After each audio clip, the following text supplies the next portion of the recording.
And even as Jesus said this, Judas, one of the 12 disciples, arrived with a crowd of men armed with swords and clubs.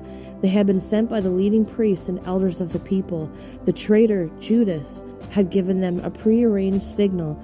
You will know which one to arrest when I greet him with a kiss. So Judas came straight to Jesus. Greetings, Rabbi, he exclaimed, and gave him the kiss. Jesus said, My friend, go ahead and do what you have come for. Then the others grabbed Jesus and arrested him. But one of the men with Jesus pulled out his sword and struck the high priest's slave, slashing off his ear. Put away your sword, Jesus told him. Those who use the sword will die by the sword. Don't you realize that I could ask my Father for thousands of angels to protect us, and he would send them instantly? But if I did, how would the scriptures be fulfilled that describe what must happen now?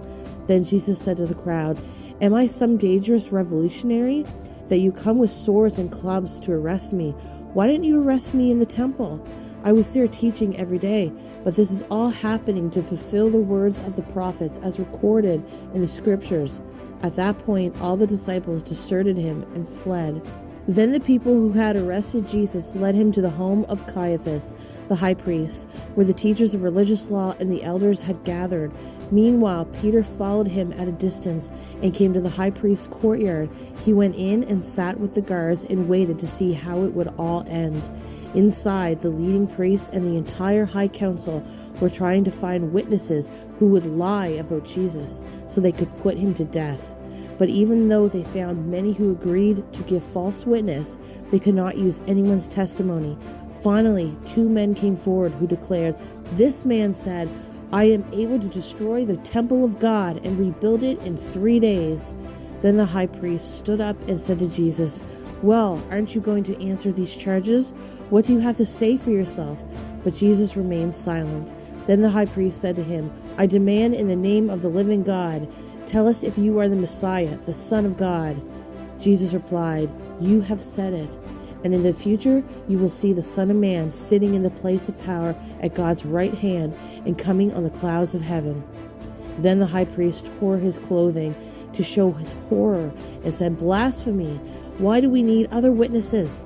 We have all heard his blasphemy. What is your verdict? Guilty, they shouted. He deserves to die. Then they began to spit in Jesus' face and beat him with their fists. And some slapped him, jeering, Prophesy to us, you Messiah. Who hit you that time? Meanwhile, Peter was sitting outside in the courtyard. A servant girl came over and said to him, You are one of those with Jesus the Galilean. But Peter denied it in front of everyone. I don't know what you're talking about, he said. Later, out by the gate, another servant girl noticed him and said to those standing around, This man was with Jesus of Nazareth. Again, Peter denied it, this time with an oath. I don't even know the man, he said. A little later, some of the other bystanders came over to Peter and said, You must be one of them. We can tell by your Galilean accent. Peter swore, A curse on me if I'm lying. I don't know the man. And immediately the rooster crowed. Suddenly, Jesus' words flashed before Peter's mind. Before the rooster crows, you will deny me 3 times that you even know me. And he went away weeping bitterly.